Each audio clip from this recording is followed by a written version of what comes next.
Praise God. Let's pray. Aming Ama, salamat po sa pagbagal ito. Kagalakan namin, kalakasan namin, at magiging pagpapala sa amin ang mga salita sa umaga nito na aming masapatan. Salamat po, Ama. Pagdahin mo kami ng iyong karunungan, igay mo kami ng iyong Holy Spirit upang aming pong ubos ng kaunawaan ang mga salita at magagamit namin ito sa ating pangaraw-araw. Salamat po. Ito ang aking dalangin sa pangalan ni Jesus. Opo po tayo.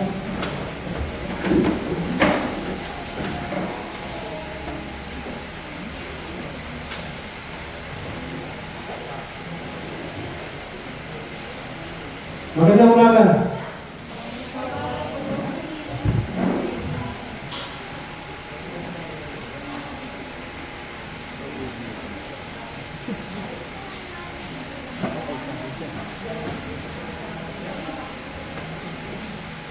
Praise God.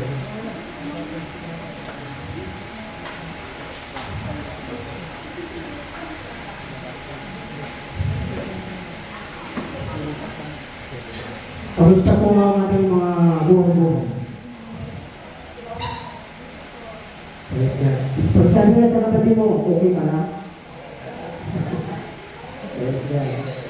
Yung sa likod, nagkatid sa likod, dito ako sa ay luwag dito. Walang suot yan. Dito ako sa likod. Yan.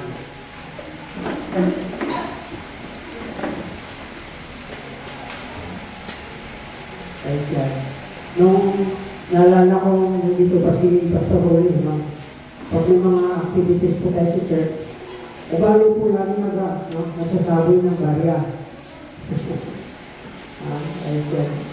So, nakakamiss si Pastor Rolly. Pero ngayon, ang magsasabi ng barya sa atin na yung Panginoon. At alam nyo kapag mayroon naghahanos ng mga barya, ang unang nakapulot ay ang nasa unahan. Kaya ito po, meron pa rin sa likod eh. Mamaya pagdating mo pa sa ulo yung maghahalos na bagay yan. Ito kayo. Meron pa tatlo doon eh. Ayan o. Ayan ang kapit ko. Huwag kang na yan. Ayan. Iba yung nakaupo sa likod. Pag ano malayo kasi, hindi ko na makilala eh. Yan.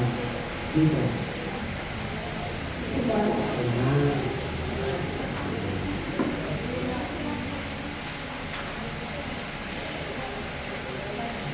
Nalala ko yung isang kwento. Patungkol sa isang kabataan. Siguro na rin hindi na ito eh. Lagi ko ito na kulitin ka kasi ito.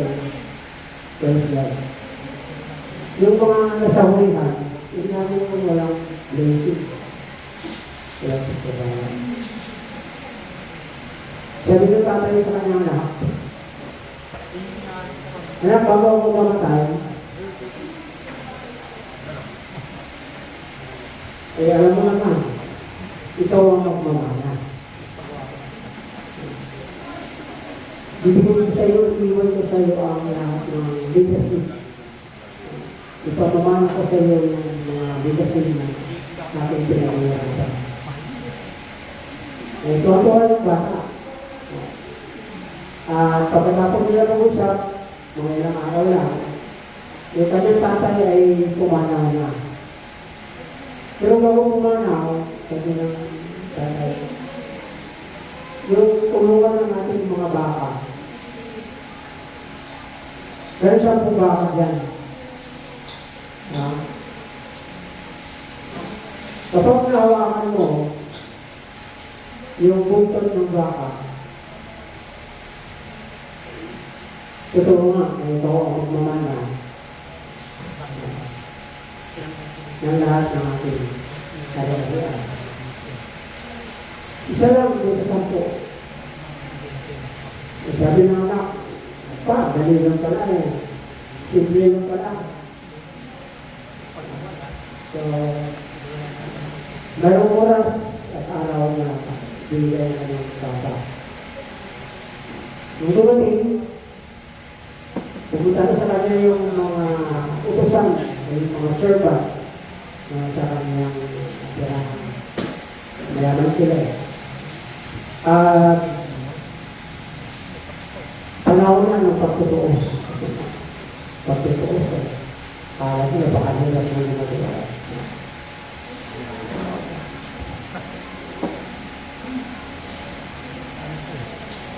Sabi ng mga utusan, Master, sa loob ng tulungan na yan, meron yan 10 baka. Kapag pahawakan mo, ang isa, ang buntot sa mga isa sa bakang ito, sa'yo na ang lahat na ari-arian ng iyong anak. Bigtis kami, sabi ng mga utusan. Sa madaling salita, madali lang eh. Madali lang. Napakadali lang. Amen. Basta sundin mo lang, gawin mo lang, pakinggan mo, napakadali. Wala nang pag-usapan tungkol sa buhay mo, sino ka, ano ka man. Wala nang pag-usapan. Ang pangunahin, nakatungos ka. Doon sa buntot mga baka. Ayos yan. So, dito na sila. Mga baka na yun, matatapos yun. Mga natawagod. Nanuluwag. Mga baka. Kaya, so, nagsimula na, binuksan nila yung gate. May 10 baka sa loob. Ayun siya. Dahil sa batang ito, sabi mo sa katabi mong bata ka ba? Ang nagiging. Sabi ni ang bata ay umaasa sa gatas. Ayun siya. So, tuloy-balik tayo natin ito sa bata. Dahil sa pabaya, gusto ko sanang makuha yung legacy ng kanyang mga magulang. Pero pabaya, tandaan po natin, ang kapabayaan ay isa po kabiluan. Kabiluan sa atin.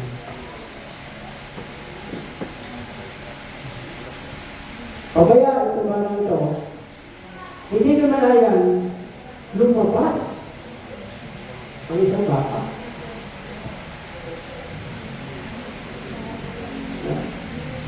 Sumigaw yung mga servant, Master, lumabas na yung baka.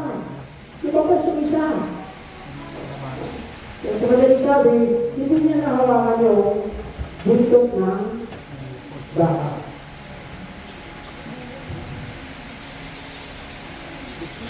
Sabi niya, di bale, meron pa 10, lumabas yung isa. Ilan na iwan? Ilan? Resto. Magaling sa mata. Rapakan na. Resto. Paglabas ng isa, pabayaan niya. Wala talagang pisaya. Wala talagang pagsusulitan. Pagsisilid. Ang pagiging masigasin sa kanyang puso. Pabaya. Kaya siya. Lumabas ang isa, lumabas ang pangalawa, lumabas ang pangatlo, pang-apat, hanggang sa pang-5. Hindi niya po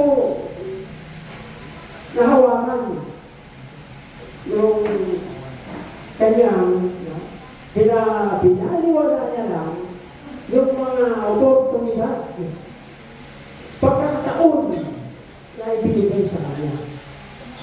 Kasi, asa-asa, no? Hanggang sa mawala na yung inaasahan. Ayun sila.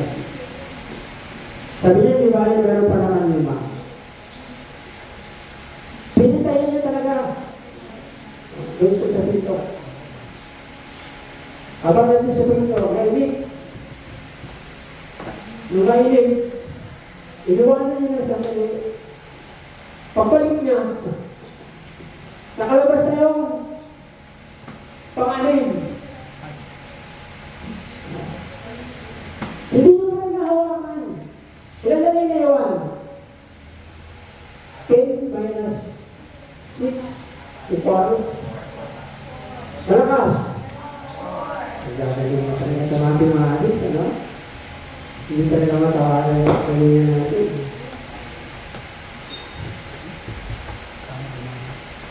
Di ba rin? Bago pa naman. Ilan? 4? O ganun pa rin. Nainit. Pinabayaan. Kasi meron pa naman eh.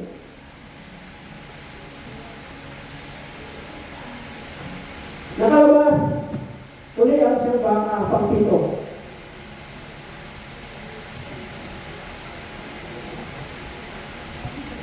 Pang-8, doon na sila tulong sa pintuan ng kulungan ng mga baka.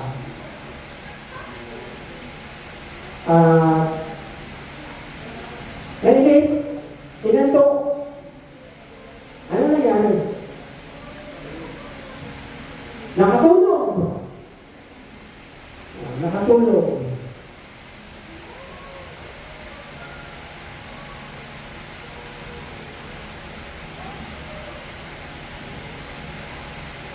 Tapos nakatulog.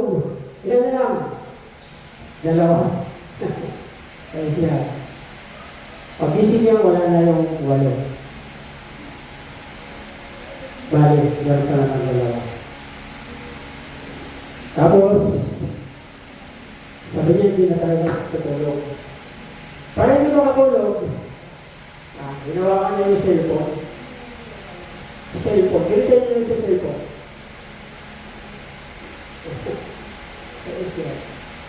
Nakikinig sa cellphone, hawak cellphone.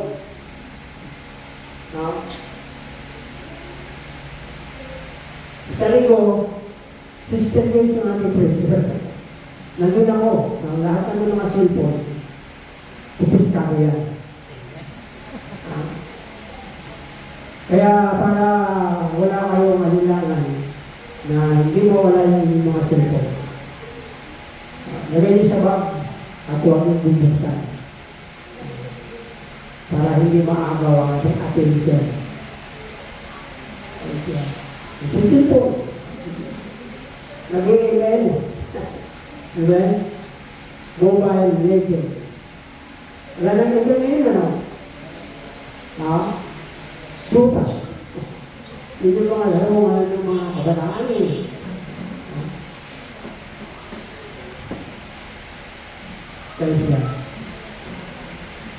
Kaya 15 pa lang, 14, 15, 16, 17. Naku. Gusto na makasawa.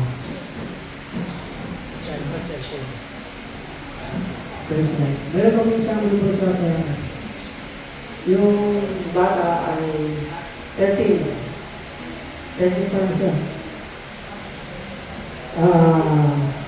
Nagkakapit na po siya sa kanyang pag-aaral. At sumasama po doon sa kanyang boyfriend. 13 pa lang. Sa araw, nalik mo yung bata na nakila ng tanong na saan. At natapuan yun sa bahay ng lalaki. 13 pa lang. At ang sabi, kinuha bata. Inuwi. Kaya diba, nung umuwi yung bata, kinuha ng kuya yung kanyang cellphone. Alam niyo ba yung nabasa? Yung conversation nila ng kanyang boyfriend. Ito ang mga malalaswang salita. Nandun yung mga hindi karapat-dapat na gagawin ng mga kabataan sa kanilang buhay. Magaling yung mga pintuan about sex. Praise God.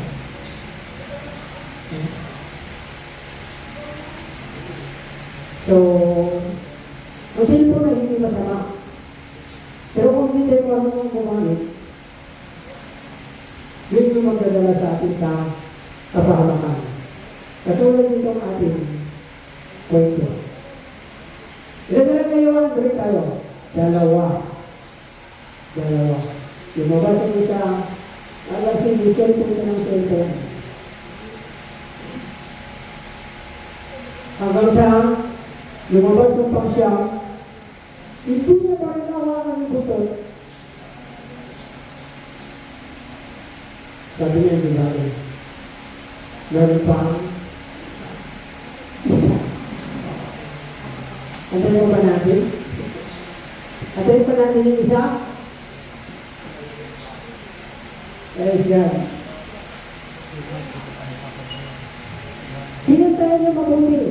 Kasi doon, nakasalalay, yung kanyang buhay, yung kanyang mamanahin, yung kanyang kabuuhan na doon nakasalalay sa isang bakang yun.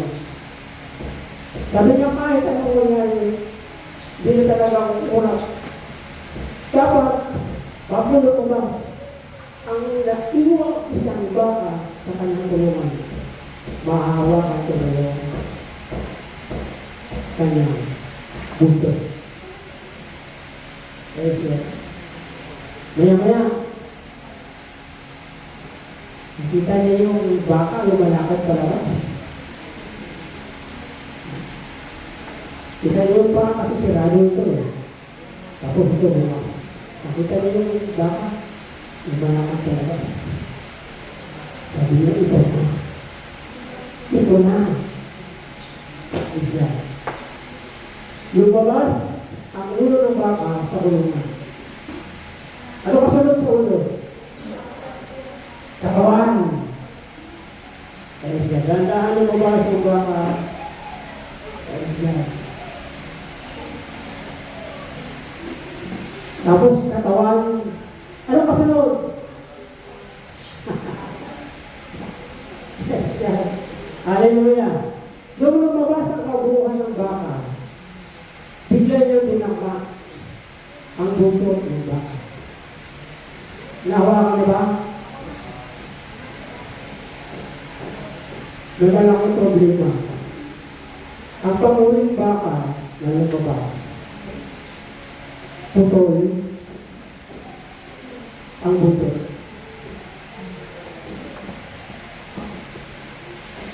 Kaya ano, hawakan mo. Napunta ba sa kanya yung ano? Wala. Kasi, wala. Ito po mga kabataan, mga kapatid, ay isa lamang illustration sa ating pag-isahin ng mga. Praise God.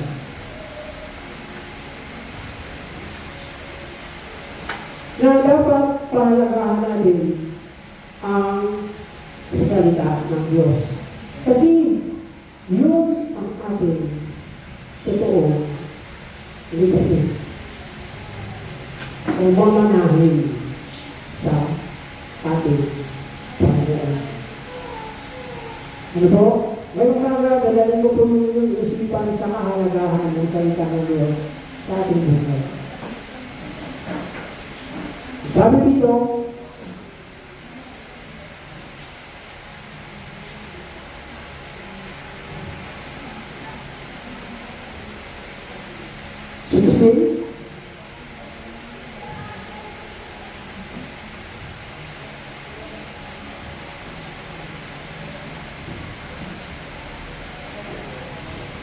ang lahat ng kasulatan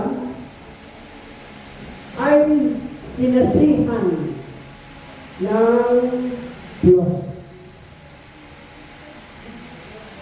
Ibig sabihin, nandito, bilang mga Kristiyano, nandito ang ating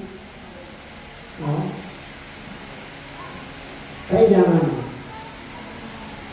Ang lahat ng kasulatan ay pinasihan ng Diyos.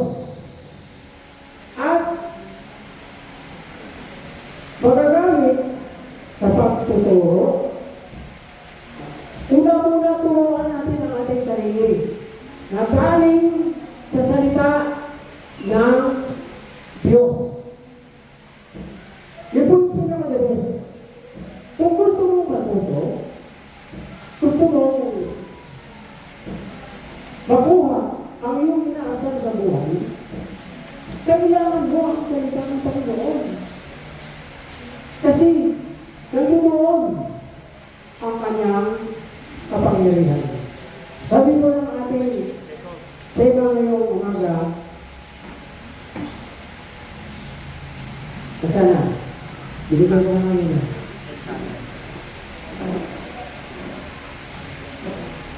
Basa.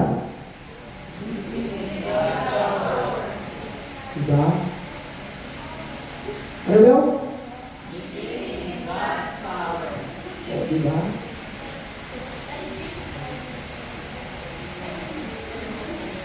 Living.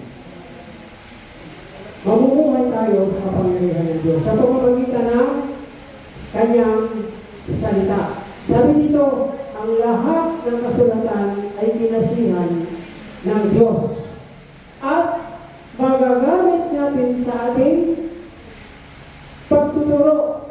Kaya ito po yung ating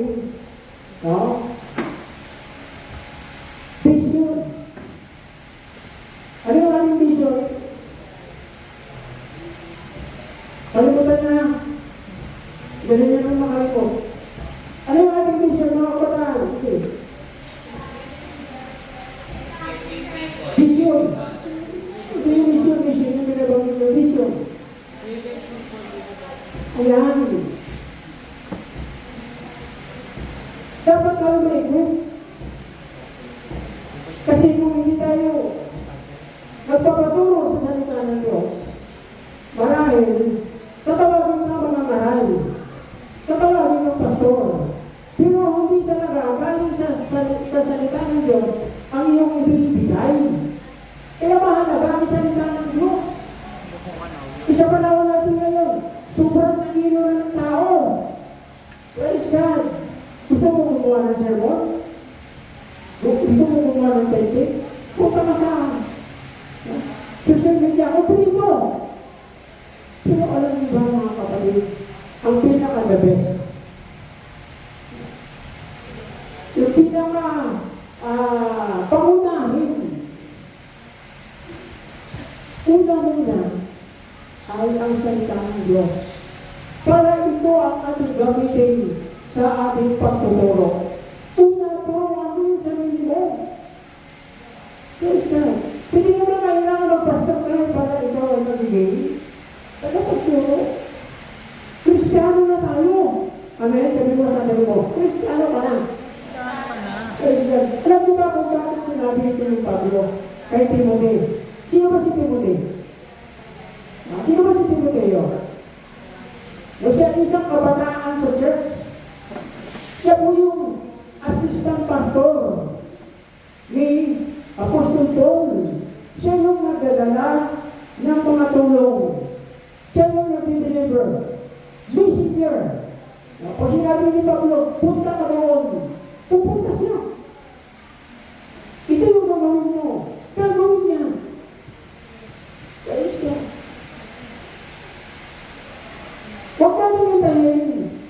Yung isang bakang yung lumabas na doon, lumabas sa kulungan at walang tutot. Praise God. Hindi mo kailangan maging pastor para mangaral. Ang mahalaga, ipapangaral mo, ibahagi mo, i-share mo. Bakit? Anong panahon na ba tayo ngayon?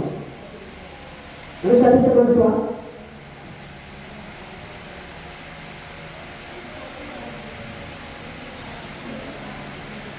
Dapat mong malaman na ang mga uling araw ay magkakaroon ng kahirapan. Kahirapan. Gusto mo ba maging mahirap? Nangyayari ito, ang mga bagay na ito, doon sa mga tao na namumuhay ayon sa kanilang sariling kalooban. Kahirapan. Hindi ba narinig yung kahirapan ngayon? Wala ba tayong dapat na gawin? Wala ba tayong dapat paplanuhin para makaiwas tayo sa ganitong sitwasyon ng ating buhay? Una, ang mga huling araw ay mababatpat ng kahirapan. Praise God. Kahirapan. Lindol, baha, tambudong, ayan o, ubo-ubo na yung ating mga volcano. Sumisigaw na ang mga praise God. Baka bago tayo magising, mabalikwas, huli na ang lahat. Kasulad ng binatang ito. Ay sa ating kwento kanina. Baka huli na ang lahat. Para baka ang ating pananaw at pag-iisip sa panahon natin ngayon. Saka na lang. Bata pa ako. Bakit sino ba sa ating natin? Siya ba doktor?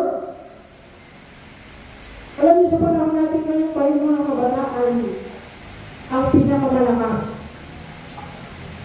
na busos ng ating komunidad.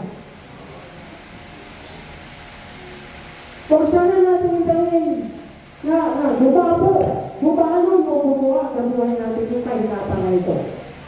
Praise God. Yun yung ating sitwasyon ngayon. Hindi naman natin pag-ibig yung ating pamahalaan eh. Kasi parang naninira tayo. Pero hindi man sa akin narinig nyo sa iba. Nakikita nyo sa mga telebisyon. Narinig nyo sa mga balita. Kailan pa ba tayong magpa-relax? Ano ba talaga ang ating sa puso? Tayo ba Kristyano?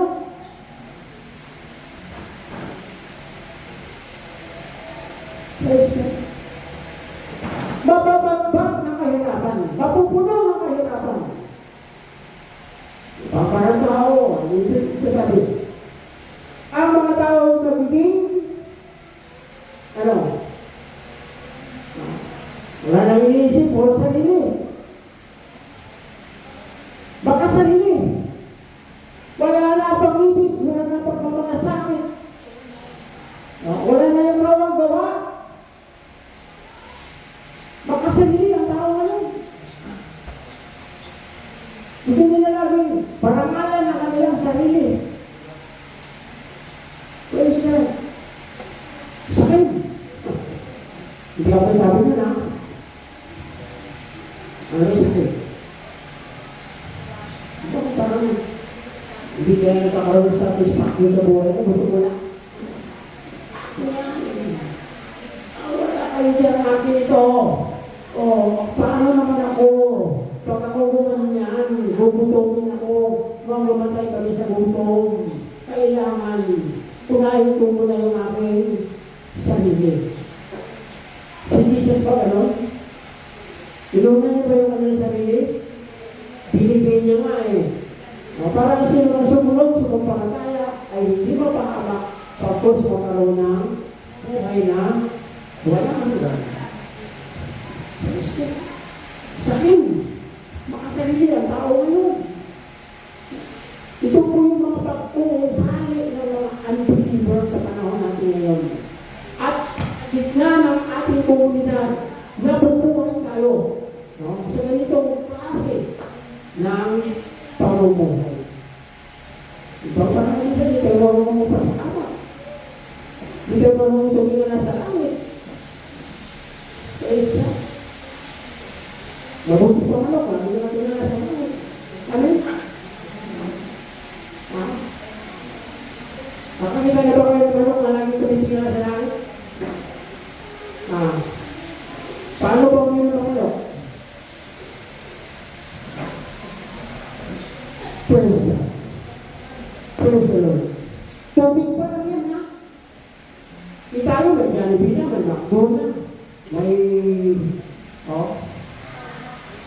Hindi tayo marunong magpasama. Ito yung attitude ng mga tao ngayon na ating ginagalawan sa ating mga komunidad. Kaya mag-ingat tayo.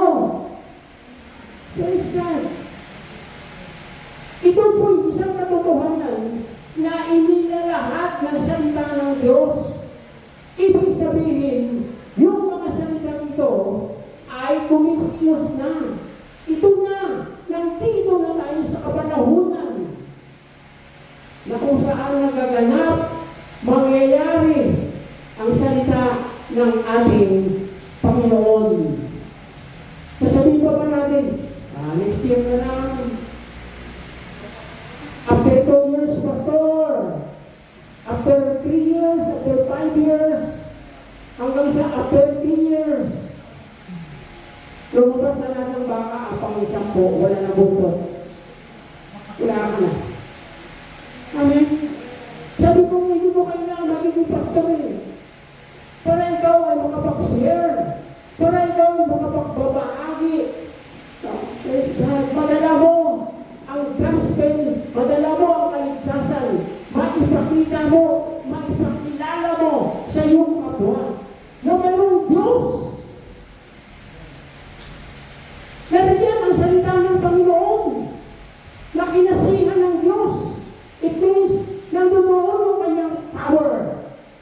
Hindi mo power yan. Kung ano ka ng power. Buti na lang, nagduduran ako kanina. Sa sarili natin wala tayo. Wala tayong dapat ipagmalaki, mga kapatid. Lalo na sa mga kabataan. Kaya akala natin, ang tunay na servant, sumusunod, nakikinig, ginagawa, yun ang tunay na servant. Hindi tayo dapat magdahilan. Kasi yung ating mga dahilan, hindi yan sapat. Hindi yan sapat para tayo magatuwiran at magdahilan sa Diyos. Praise God.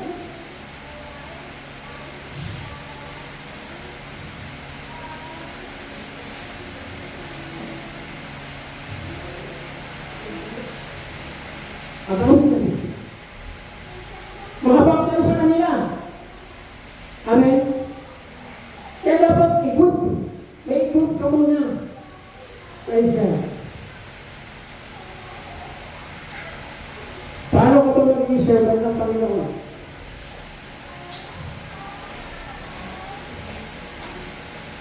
Huwag natin minsan gayahin ang pamamaraan sa libutan. Dapat bago ako maging servant ng Panginoon, wag-aral mo na ako ng theology. Kailangan ko na maging pastor, kailangan ko muna maging reverend, kailangan ko muna maging hindi na. Sanayin mo. Amen? Kaya hindi tayo nagiging mainit. Hindi mainit yung ating pagtanggap sa salita ng Diyos kasi hindi natin sinasanay ang ating mga sarili. Malayo ang ating isip, malayo ang ating plano. No? Yung ating paningin, wala doon sa salita ng Diyos na nagbibigay sa iyo ng kapangyarihan. Praise God. Hindi ka naman agad magiging pastor eh. Hindi ka naman agad magiging servant.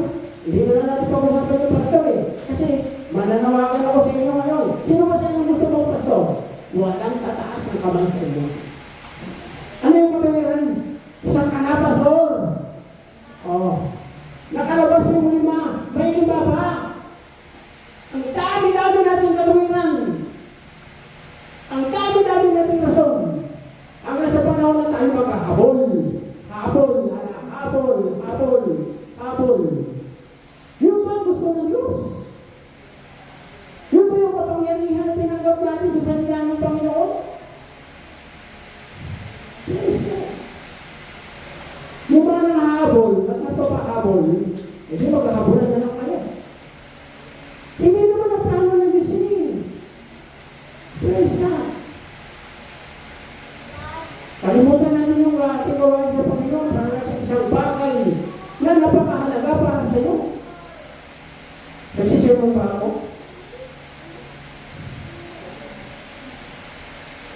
Si pastor ngayon, gulit na. Pero sige pa rin. Kasi trabaho natin ito sa Panginoon.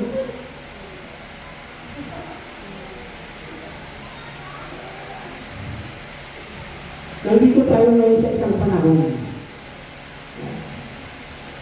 na binibigtaan ni Satan, ni Satanas, ang isipan ng mga tao. Inaakay ni Satanas. Puminsan ka pati sa church, papasok yan. Amen? At tingnan mo yung katabi mo, baka siya yun. Verse 3.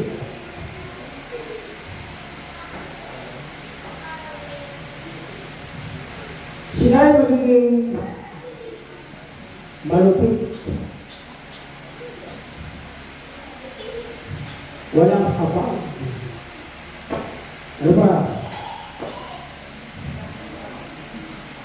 Mga chismosa, mapanirang puri, marahas, ibang wala na kinatatakutan, wala nang pitak, no? Wala nang kapangyarihan ang salita ng Diyos sa kanilang buhay. Yun ang tawag sa mga tao, marahas. Praise God. Mapusok.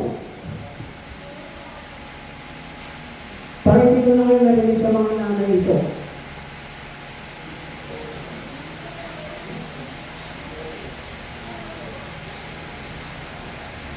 Kasi parang ang mga tatay ngayon mapusok.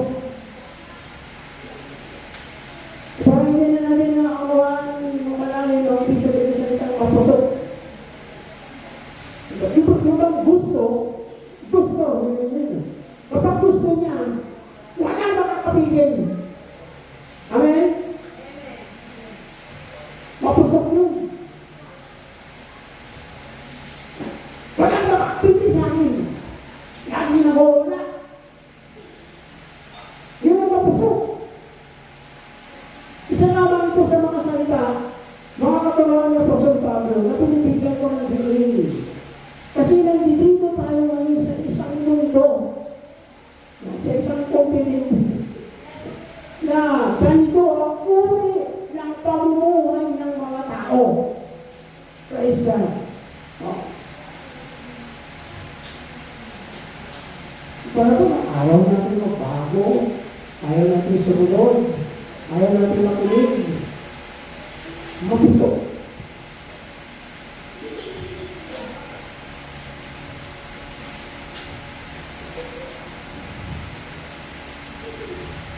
At wala nang pitak. Namumuhi na sila. Parang ang salita ko, parang kasumpa-sumpa. Malis ka! Namumuhi ako sa'yo. Isinusumpa. Ganun yung malalim na transmission ng salita itong namumuhi.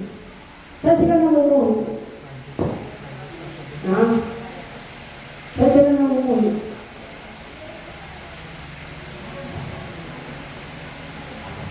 Sa tama. Sa tama. Wala nang katuwiran sa panahon natin ngayon ang mabuti o ang tama. Amen? Mananatili pa tayo sa ganitong sitwasyon. Sa nukala ng dito ang sinangalang Community Christian Church. May mga kabataan tayo. May mga tatay, may mga nanay. Hayaan na lang ba natin na ganito palagi ang ating makikita, ang ating maramdaman, at ang ating pamumuhay sa ganitong sitwasyon. Sabihin mo sa katabi mo, hindi pa huli ang lahat. Praise God.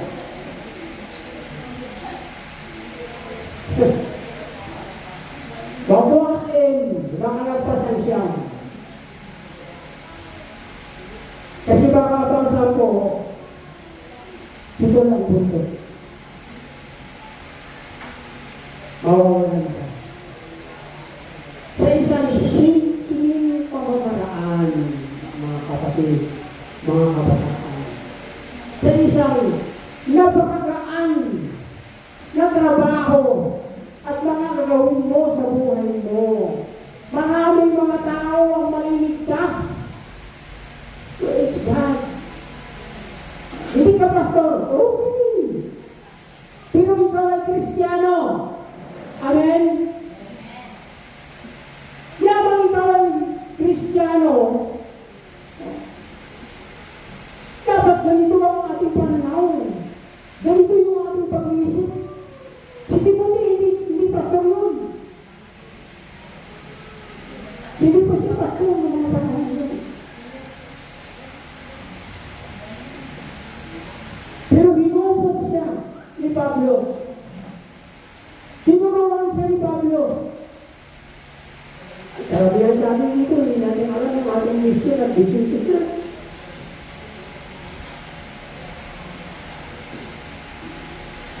Bahala na. Diba? Sino na pupunta sa inyo sa grocery? Sino lagi nag-grocery? Sino lagi sa shopping? Diba? Ay, yan. Para nakalimutan na natin. Pero meron pa rin. No? So, yung alam natin na diba? Pag pumunta yan ng grocery,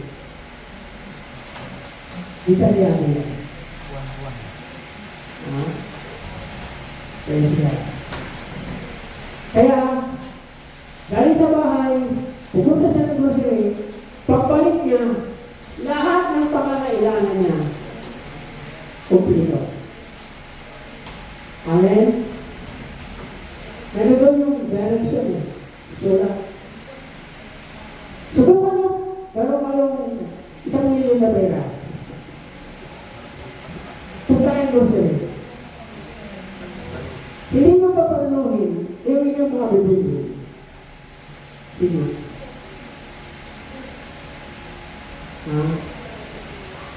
Babalik ka sa bahay mo na hindi ka masaya.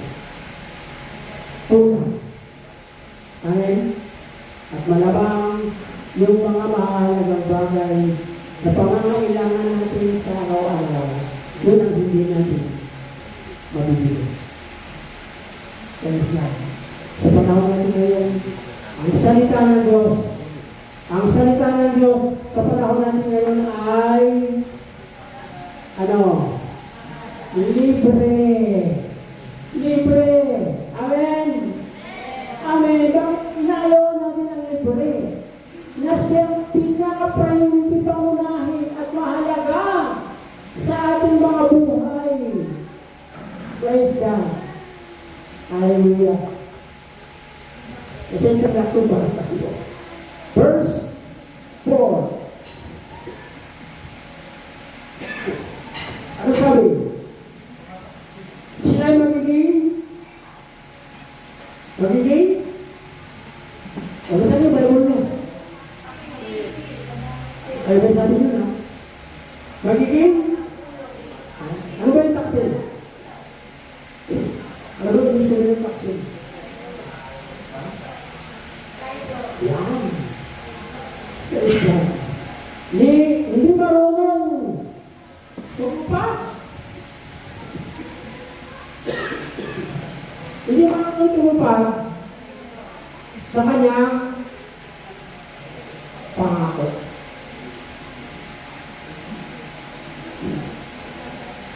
Hindi na natin nalito sa mga literal. Alam niyo ba? Hindi tayo excited dito. Hindi tayo excited. Una-una ganito lang. Hindi tayo marunong tumupad sa ating commitment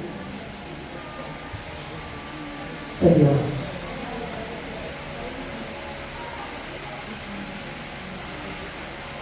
Dapat panimutin natin ito mga kapatid. Number 1,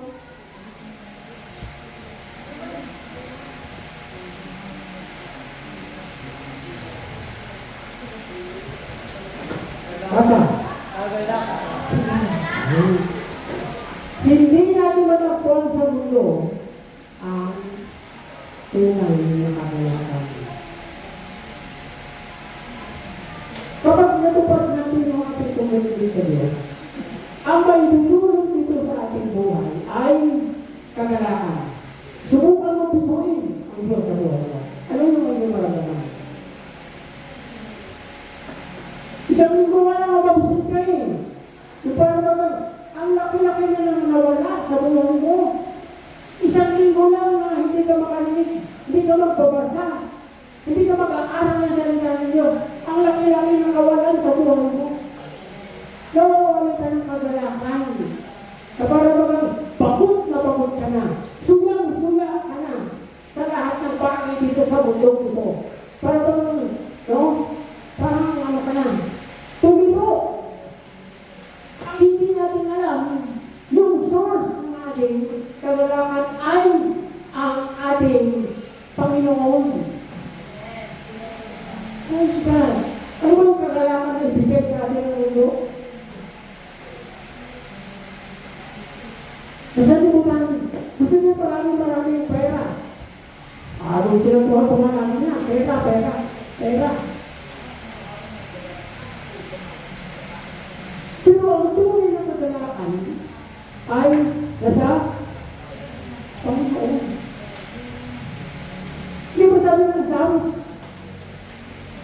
Chapter 1, verse 4 yata, ang kanyang kagalakan ay sa pag-nilay-nilay ng salita ng Diyos.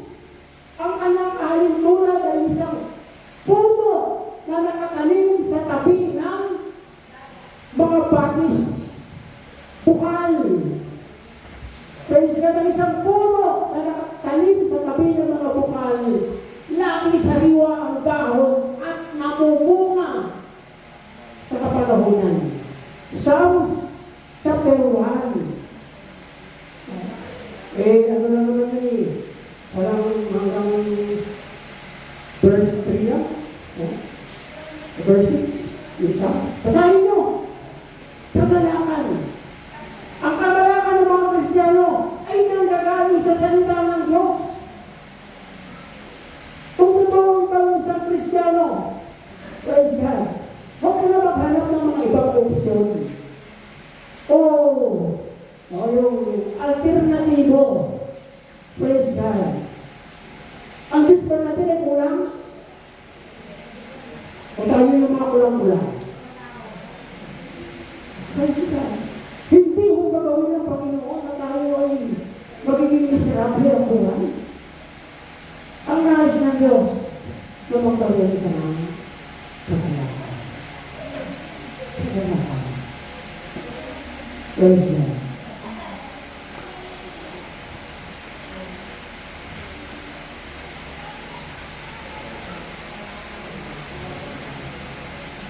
Nais ng Diyos na tayo ay palaging humble. Pagpapakumbaba. Amen.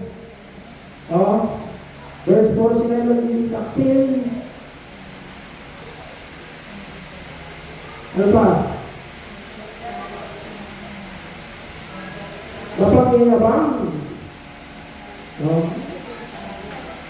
Mapagyayabang. Ano pa? Namumuli. Mahilig siya. Saan sila mahilig? Salayawan. Nakisalayaw. Nakisalayaw.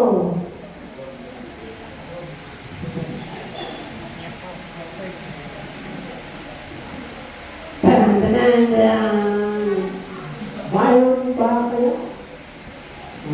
Di ba kisalayaw? Nakakala natin, gano'n lang kadali. Bigli ako ang sabi dito. Walang pag-ibig sa Diyos. Amen. Amen. Taksin sa pangako. Taksin sa mahirap pa dito sa dito walang pag-ibig sa Diyos. Ano yung kanila iniibig? Yung ba na iniibig? Ano yung mahal ng tao ngayon? Sabi ni Vincent Catalong, sa buhay ng tao, mahalaga ang pera. Subalit kung sobra na, wala na rin itong kwenta. Ay, mahalaga. Kaya yung kahalagaan ninyo ang dapat isipin. Sino man ang bigay ng mga sources na yan, hindi ba yung Panginoon? Praise God. Hallelujah. Wala pang-ibig sa Diyos.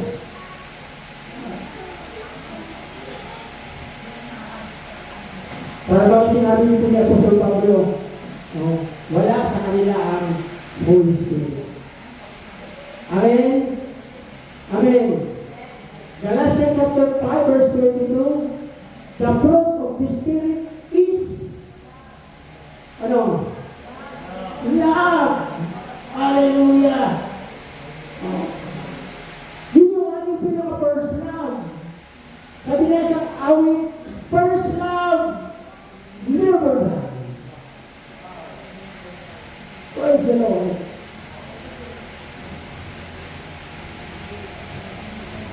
The fruit of the Spirit is love. Kaya hindi natin minamahal ang Diyos kasi wala sa atin ang Holy Spirit. Wala sa atin ang kanyang salita. Kaya dapat lagi tayong babad sa salita ng Panginoon.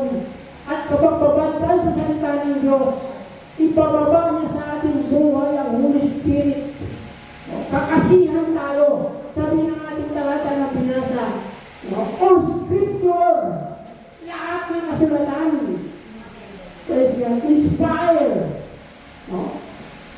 ay kinasihan ng Diyos.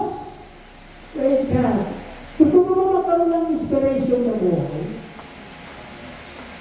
Nagtatrabaho ko nga, kasi sabi ng girlfriend ko, next year, magpapakasal na kami. Wow. Inspire ako. Excited ako.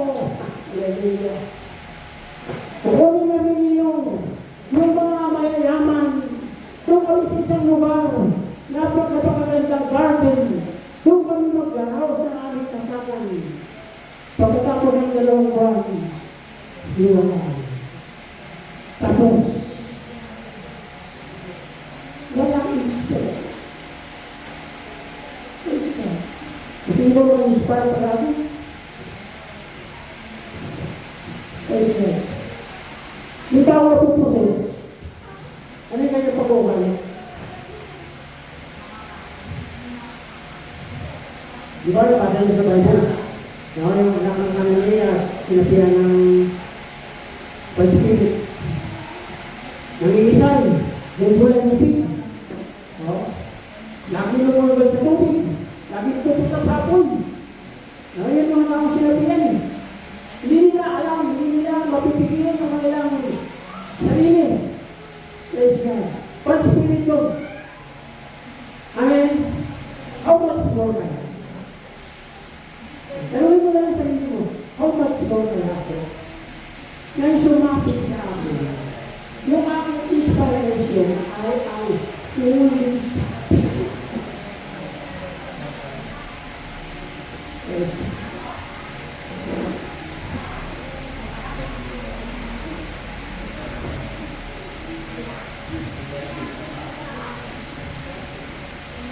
Walang pag-ibig sa Diyos. Paano tayo magkaroon ng pag-ibig sa Diyos?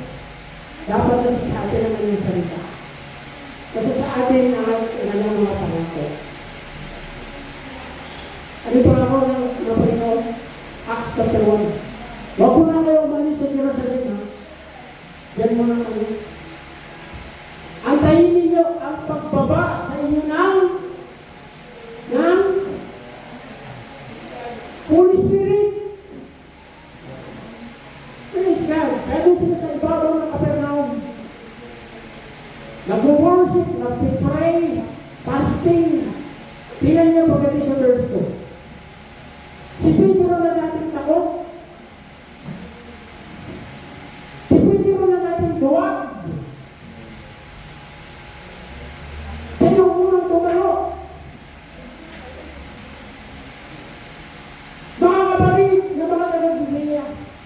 Samaria at Jerusalem, pakinggan ninyo ang sinasabi ni Jesus na taga-Nazaret na inyong pinako sa cross.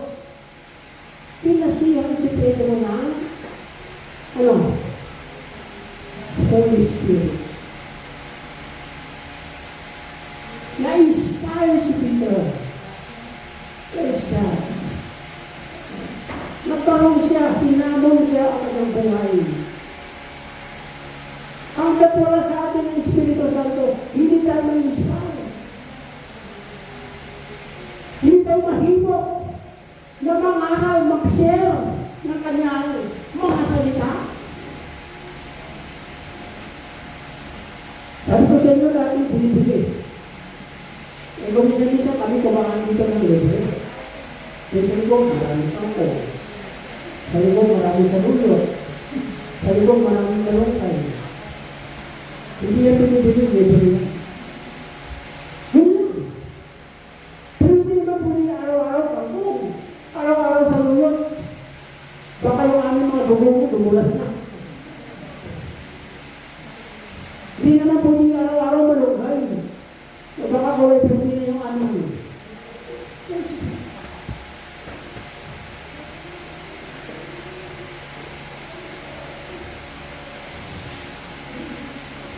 Dapat may isali sa ating ng pag-ibig ng Diyos.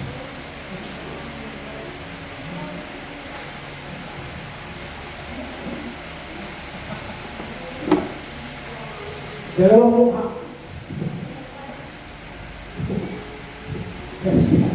Ano dalawang mukha?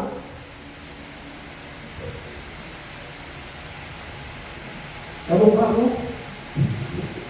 Verse 5. Sila'y mapunuring makadiyos. Ngunit, hindi naman makikita ang kapangyarihan ito sa kanilang pamumuhay. Ha? Pwede ba yung punta sa church? Yung madali na ano? Pagkakarang-karang yan, pupunta ko sa church.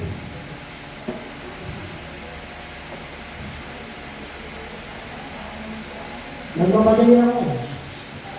Sino ba sabi sa inyo madali ka?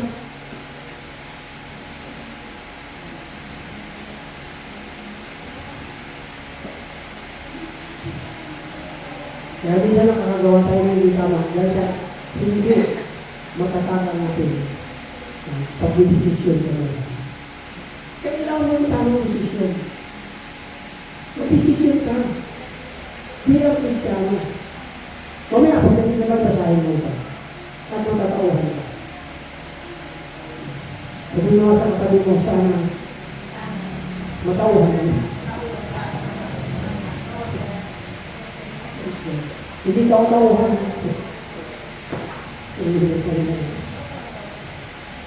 Matutong na rin, meron pa matauhan. Subalit, no? Lack of application. Kulang sa application.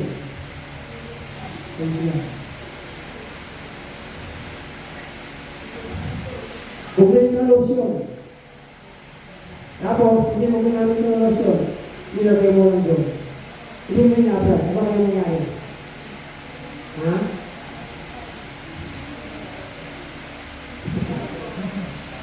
Yung panahon na namin, translucent. Umaga. Kaya nga nawala ito. Umaga, yung mga Elvis. Jet na yung inabot ko. Ngayon panahon natin, gin. Tama ba? Yung mga bata, nilalagay nila yung gin. Yung kanilang buhok. Kaya parang pinabarsama. Kaya buhay pa, pinabarsama. Hindi naman ba ako pag nilagay mo ng gin? Akala mo, alam rin.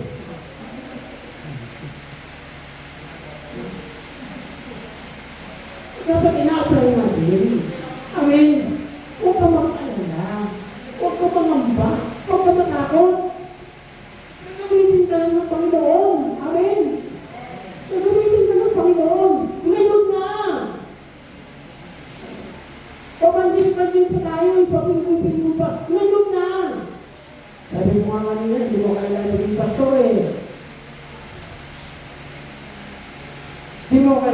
Tapos ng 5 degree. Di mo kailangan magiging reverend, bishop. Kailangan ka ng Diyos ngayon.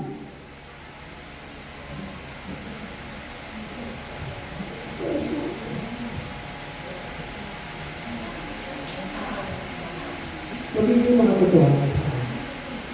Amen. Sabi ko sa katabi mo, magiging mga totohanan ka.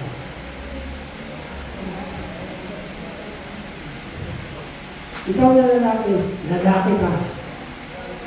Amen. Ikaw na babae, babae.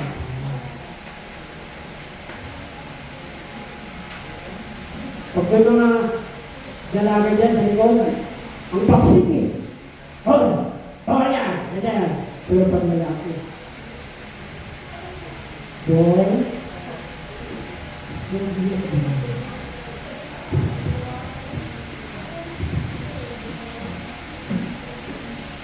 hindi po ito pang-uwas ka.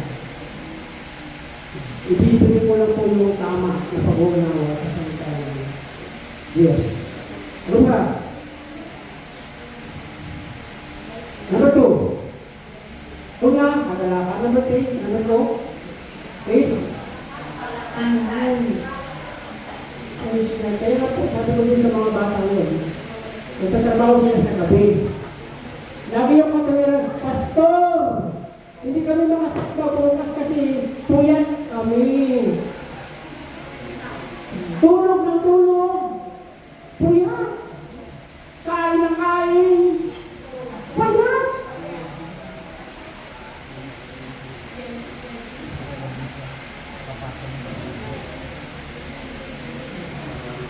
Saan ba yung ating kalakasan? The joy of the Lord is my strength. Amen. The joy of the Lord is my strength. The joy of the Lord is my strength. Oh, the joy of the Lord is my strength. Amen. Praise God. Ako nang abubuhan dito. Ako nang abubuhan dito. Pagod na ako. Paano po? Itinitwist natin yung tama sa mali. Gawin mo ang lahat na walang pagmumurmur. Walang reklamo. Galit ang Diyos sa mga reklamador. Amen? Kaya nga yung mga Israelitay, within 40 years sa kanilang paninirahan, doon sa wilderness. Hallelujah. Hanggang tabi ng dagat pa sila ng ilog, Jordan. Hindi na nila nagawin ang promised land. Yun ba yung promised land? Malulusog ang mga puno, mabubunga ang mga puno, luntian, puno-puno ng pagkain, masagana sa gatas. Hindi nila naabot yun. Papayag ba kayo? Huwag na tayo papigul-pigul. Huwag na tayo magbilang ng 1 year, 2 year, 3 year, 4 year, 5 year, 6 year, 7 year. Baka mamaya yung pa 10 taon. Amen. Sa araw, 2 araw, 3 araw, 5 araw, 6 na araw, 7 araw, 8 araw, 9 na araw. Baka mamaya pang 10 araw. Araw na. Sa minuto, 2 minuto, 3 minuto, 1 minuto, baka yung 10 minutes, oras mo na. Sayang. Amen? Praise God. Ano? Pangalawa? Huwag natin gawin kahinaan ang kalakasan ng Diyos. Sabi sa Romans, nakakaroon ng Diyos ay Romans ba? 1 Corinthians. Ang kahinaan ng Diyos ay kalakasan ng tao. Higit pa sa kalakasan ng tao. Ginagawa natin kumisyon yung kalakasan ng Diyos, kahinaan natin. Yung kahinaan ng Diyos, kalakasan natin. Kaya tuloy ang ating buhay. Disay, banana.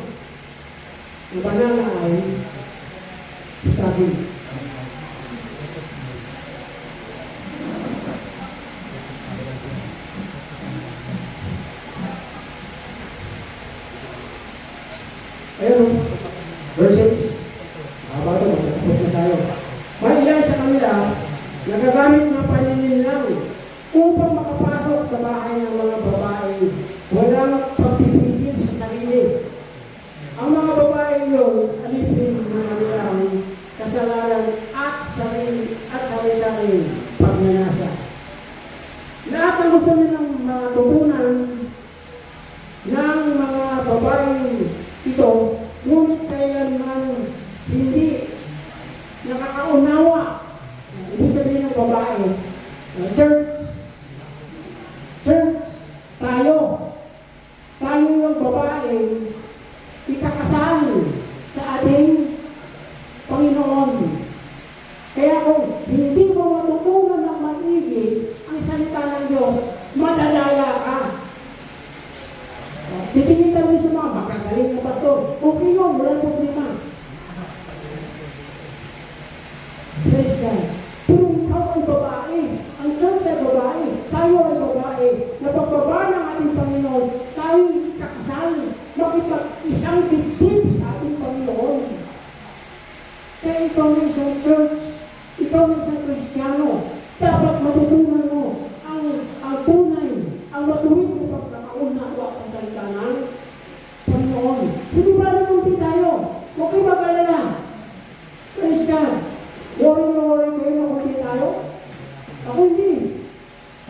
Praise God. Hindi ko naman hinihingi, pero kahit 2, 3, 4, 5, ilang kayo na nakaupo. Pero kasi alam ko, yung mga nakaupo dyan, magbubunga yun. Kikilos yung mga tao yun. Praise God. Para ipagtanggol, para ipangaral ang salita ng ating Panginoon. Praise God.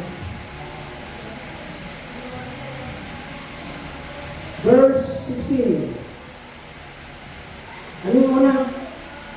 Kagalakan? Kalakasan? Pangatlo? Ayan. Pagpapan. Gusto mo natin pagpalain.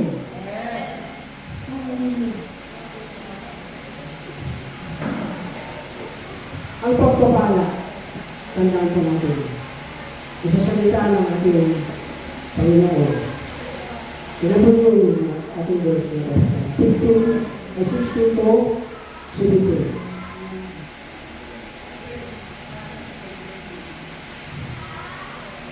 Ito po yung ating scripture reading dito sa amin. Ang lahat ng kasulatan, pinasihan ng Diyos at magagamit sa pagtuturo sa katotohanan, pagtatama sa maling katuruan, sa pagtuwid sa likong gawain, at pagsasanay para sa matuwid na pamumuhay. Praise God. Pagsasanay, pagtuturo, pagtutuwid. Kapag ito po yung ilagay natin sa ating buhay. Praise God. Hindi ka po magbibilang ng 10 baka. Hindi mo po kailangan habulin yung buntot ng buntot ng baka.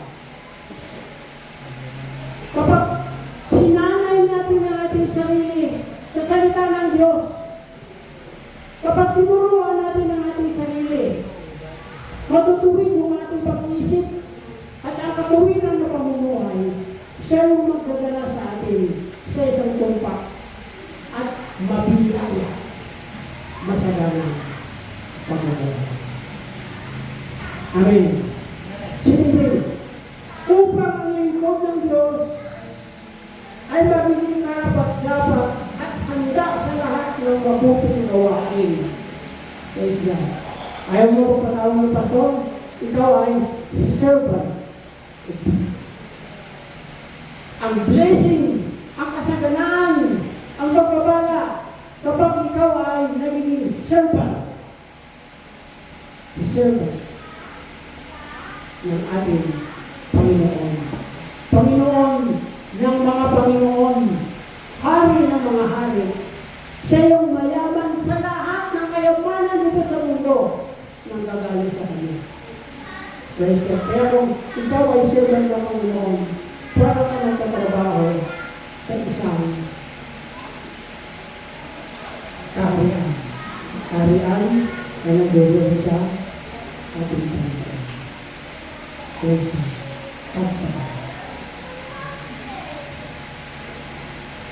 Pagpapalala.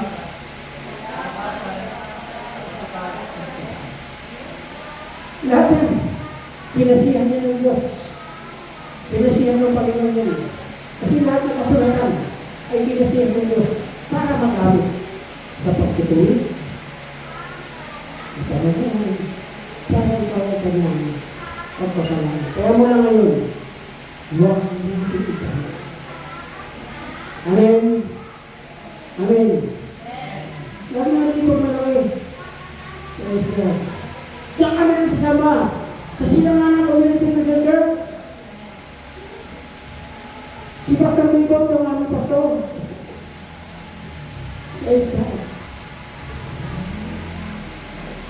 Bisa may mga Kristiano. Nagkaka na si Sir Kristiano. 5 years na. Sino pa ka ng pastor mo? Ano ba ito? Pastor, ano ba pangalan mo?